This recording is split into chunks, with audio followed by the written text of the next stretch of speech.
Hello students, this is advocate Neeraj Gupta. इस video में हम डिस्कस करेंगे हमारी कंट्री की रिजर्वेशन पॉलिसी के बारे में। कहाँ कॉन्स्टिट्यूशन में रिजर्वेशंस अलाउड हैं, कौन कौन से इंपॉर्टेंट सुप्रीम कोर्ट की जजमेंट्स हैं। इन ब्रीफ, इंडिया में रिजर्वेशन है। 50% तक तो रिजर्वेशन सुप्रीम कोर्ट ने अलाउ ही किया है। बीच में एक केस में अलग से ओबीसी के लिए रिजर्वेशन की बात आई, उसको भी कोर्ट ने अप्रूव किया और कहा कि 50% के अंदर आप इसको रखो। यानी कुल मिला के जो केसेस आप पढ़ेंगे तो एट द एंड आपको ये समझ में आएगा इस क्वेश्चन को स्टडी करने के बाद कि इंडिया में आज की तारीख में करीब 50% रिजर्वेशन है। जॉब्स में, प्रमोशंस में, इवन एजुकेशनल इंस्टीट्यूशंस में थोड़ा बहुत डिफरेंट हो सकता है। एक फ्लैट नहीं है कि हर जगह बस स्ट्रेट 50% है कि सर आपने बताया, but most of the places में 50% रिजर्वेशन का सिस्टम है। तो करीब 50% रिजर्वेशन होता है एससी, एसटी एंड ओबीसी के लिए ओवरऑल। बाकी कहीं कहीं थोड़ी बहुत वेरिएशंस हो सकती हैं और कॉन्स्टिट्यूशन में इन चीज़ों को देने के बाद सुप्रीम कोर्ट ने यानी जुडिशरी ने भी इस चीज़ को अप्रूव किया है। तो डिबेटेबल सब्जेक्ट है या नहीं, इस पर फिलहाल कोई मतलब नहीं। हम एग्जामिनेशन पॉइंट ऑफ व्यू से इसको फिलहाल as a law student study करें तो हमें समझ में आएगा कि हमारा कॉन्स्टिट्यूशन क्या कहता है और हमारी जुडिशरी सुप्रीम कोर्ट की जजमेंट्स क्या कहती हैं। तो आगे बढ़ते हुए अगर हम शुरुआत करें तो ये एक कॉन्स्टिट्यूशनल मैकेनिज्म है। मतलब ऐसा नहीं है कि किसी नेता ने सोच लिया और होना शुरू हो गया। No, it is given in the supreme law of India, that is constitution. क्या एम है? Aimed at achieving social justice and equality. ये लोग SC, ST and OBCs as per the thinking कि ये लोग हिस्ट्री से यानी कि पिछले सैकड़ों सालों से जो है वो पीड़ित हैं और इन लोगों को आगे नहीं आगे आने दिया गया।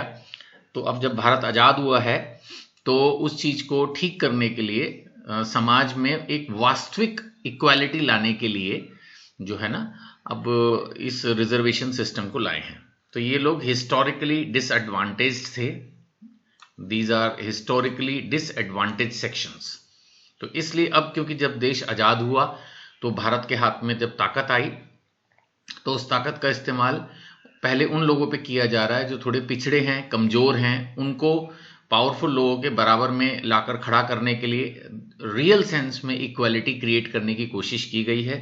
और उस हिसाब से जो scheduled caste, scheduled tribes and OBCs हैं, इनको रिजर्वेशन जो है वो ऑफर की गई है। अगर हम कॉन्स्टिट्यूशन की बात करें तो इसमें रिजर्वेशन के आर्टिकल्स हैं 15(4), 15(5) एंड 16(4). ये तीन मेनली हैं जो कि रिजर्वेशन की बातें करते हैं, राइट।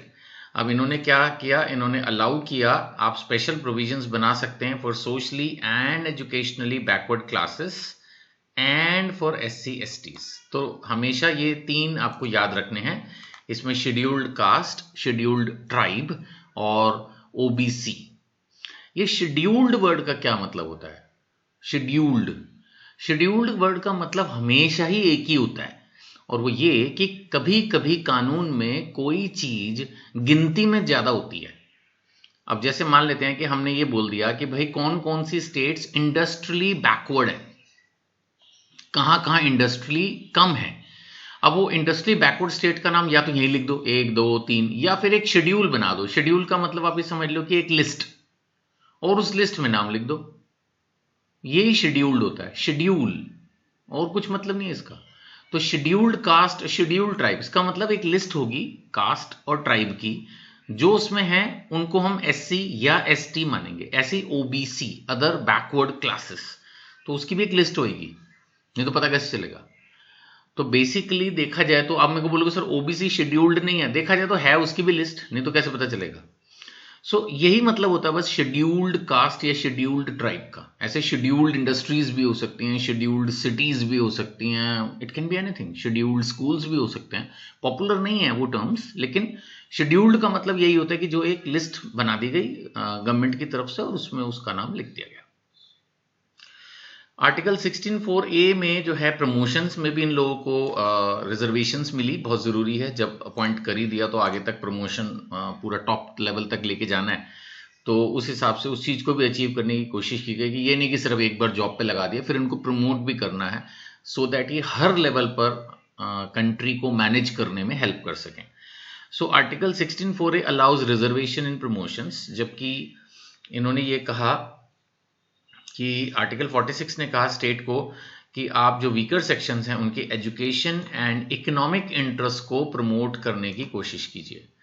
तो कहने का मतलब है ये डिफरेंट आर्टिकल्स हैं, जिस्ट इनका यही है कि जॉब्स में, प्रमोशंस में, एजुकेशंस में, एजुकेशनल इंस्टीट्यूशंस में, सब जगह SC ST OBCs के लिए रिजर्वेशन कीजिए सो दैट ये लोग भी पढ़ सकें, ये लोग भी नौकरी पा सकें, ये लोग भी प्रमोट होकर उस पर्टिकुलर ऑर्गेनाइजेशन के हेड बन सकें। The primary objective of reservation is to reduce inequality and provide equal opportunities. हमेशा से एक गैप रहा है अमीर और गरीब में and higher class lower class में, तो उस गैप को ख़त्म करना है। तो इनइक्वालिटी जो है उसको इक्वालिटी में कन्वर्ट करने के लिए और SC ST OBCs को भी अपॉर्चुनिटीज़ देने के लिए ये रिजर्वेशन पॉलिसी जो है वो क्रिएट की गई। तो ये चाहते हैं, इंश्योर करना चाहते हैं कि एडिक्वेट रिप्रेजेंटेशन हो बैकवर्ड क्लासेस का। ये नहीं कि हर चीज़ में हायर क्लासेस हों, तो बैकवर्ड क्लासेस का भी एडिक्वेट रिप्रेजेंटेशन हो हर चीज़ में, एजुकेशन में, एम्प्लॉयमेंट में, पॉलिटिकल इंस्टीट्यूशंस में, हर चीज़ जहाँ भी इम्पॉर्टेंट है इंडिया में कुछ भी, चाहे वो हॉस्पिटल्स हैं, चाहे वो एडमिनिस्ट्रेटिव IAS के एग्ज़ाम्स, इस तरह की चीज़ें हैं, या कोई भी किसी भी तरह की जॉब्स हैं, प्रमोशंस हैं, हर एक में इनको इक्वल अपॉर्चुनिटी मिलनी चाहिए। इस चीज़ को अचीव करने के लिए कॉन्स्टिट्यूशन ने पूरी ताकत लगाई है। So education, employment, political institutions, सभी जगह रिजर्वेशन जो है ये social, it acts as a tool for social transformation. देश बदलेगा, इस पूरी उम्मीद के साथ ये पॉलिसी लगाई गई है और पिछले 75 सालों से ये चल रही है और अभी ये चलती ही जाएगी ऐसा लगता है। तो फिलहाल it acts as a tool for social transformation and inclusion.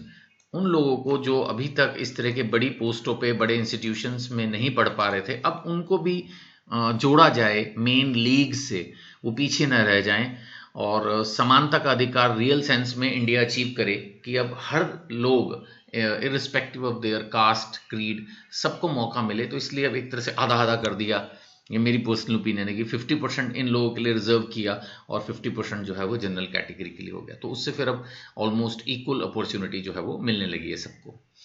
Case laws की बात करें तो ये पुराना केस है, state of Madras versus चंपाकम डोरई Rajan.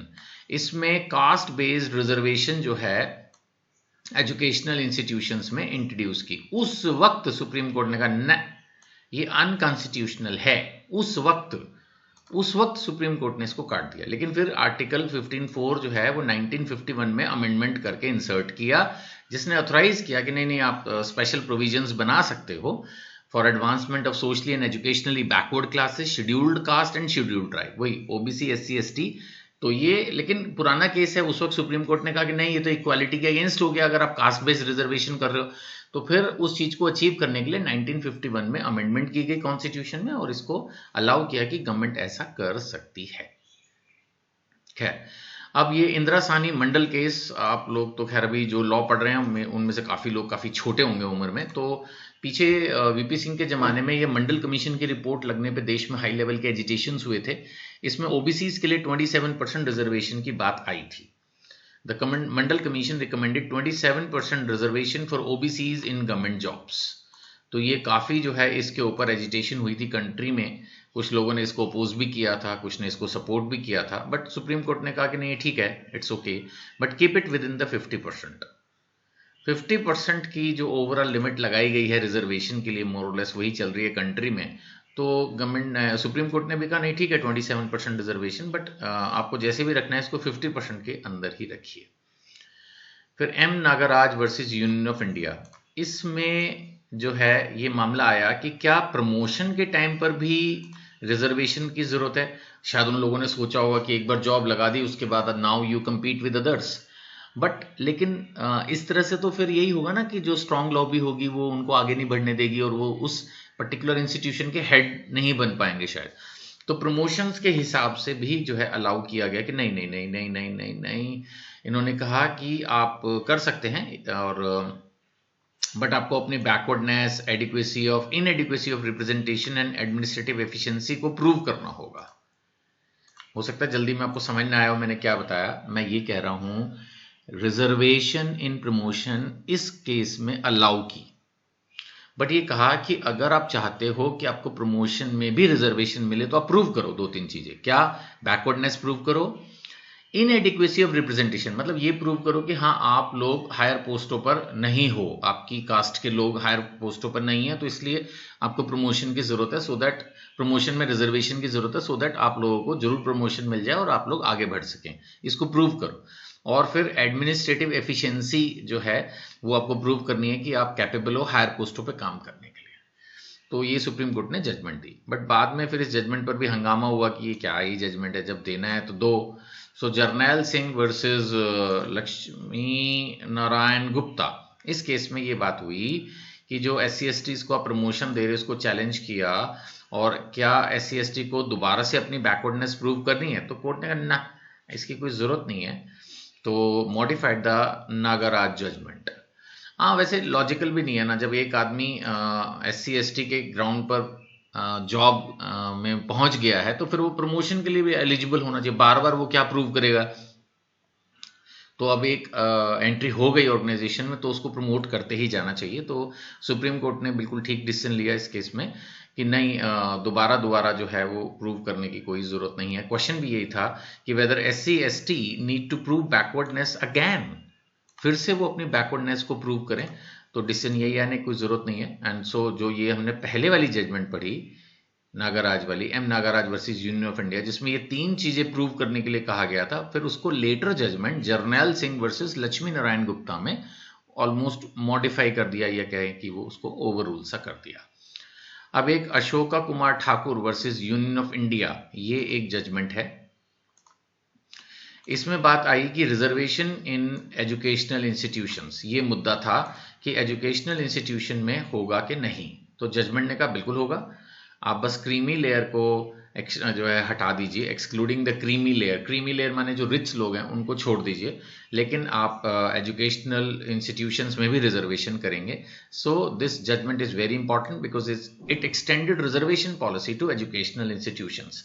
SC/ST OBCs अब बड़े बड़े एजुकेशनल इंस्टीट्यूशंस में भी एडमिशन पा सकेंगे, पढ़ाई कर सकेंगे, और देश की प्रगति में जो है ये लोग हेल्प कर पाएंगे। तो इसके लिए सुप्रीम कोर्ट ने एक बहुत इंपॉर्टेंट डिसीजन दिया in the case of Ashoka Kumar Thakur versus union of India, and it says कि yes reservation policy is applicable to educational institutions. एक और जनहित अभियान वर्सेस यूनियन ऑफ इंडिया, इसमें बात आई कि इकोनॉमिकली जो वीकर सेक्शन है उसके लिए रिजर्वेशन की बात की गई, 10% रिजर्वेशन अलग से होना चाहिए इकोनॉमिकली वीकर सेक्शंस के लिए। बिल्कुल ठीक है, ये भी जरूरी है।